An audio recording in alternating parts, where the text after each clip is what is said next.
امیر جماعت اسلامی سراج الحق نے supreme court of Pakistan کے باہر میڈیا کے نمائندوں سے بات کرتے ہوئے کہا، پاناما لیکس اللہ کی طرف سے ایک بے آواز لاٹھی ہے اور ابھی بہت سارے ایسے سر باقی ہے جن پہ اس لاٹھی نے گرنا ہے۔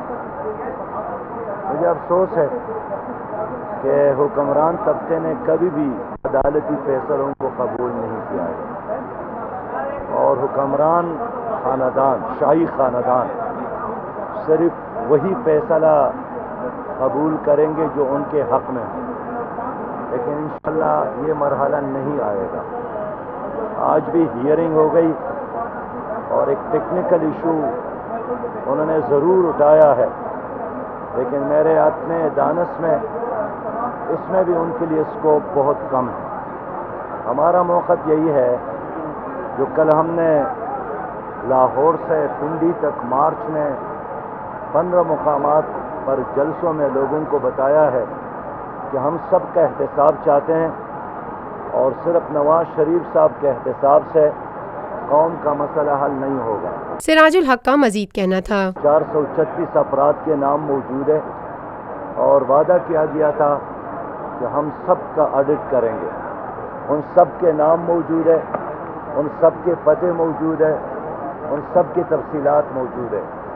اس لیے اب ہم چاہیں گے کہ نواز شریف صاحب کی نااہلیت کے بعد ان تمام لوگوں کا آڈٹ ہونا ضروری ہے، جس میں جج بھی ہے، جس میں بیوروکریٹ بھی ہے، جس میں سیاسی لیڈر بھی ہے۔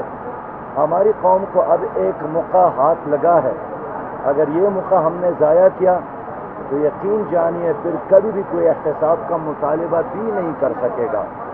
تو جماعت اسلامی نے یہی فیصلہ کیا ہے کہ ہم چوکوں اور چوراہوں میں بھی کرپشن کے خلاف لڑائی لڑیں گے، ہم ایوانوں میں بھی لڑیں گے اور ہم عدالتوں میں آ کر بھی اس کیس کو مسلسل پرسو کریں گے، اس لیے کہ اب اس بیماری سے نجات پانا ہے تو پوری قوم نے مل کر اس لڑائی کے خلاف لڑنا ہے۔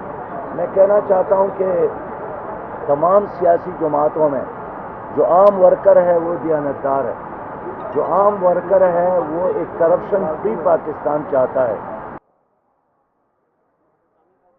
Lotus Lake Towers, a groundbreaking endeavor by Lotus Properties.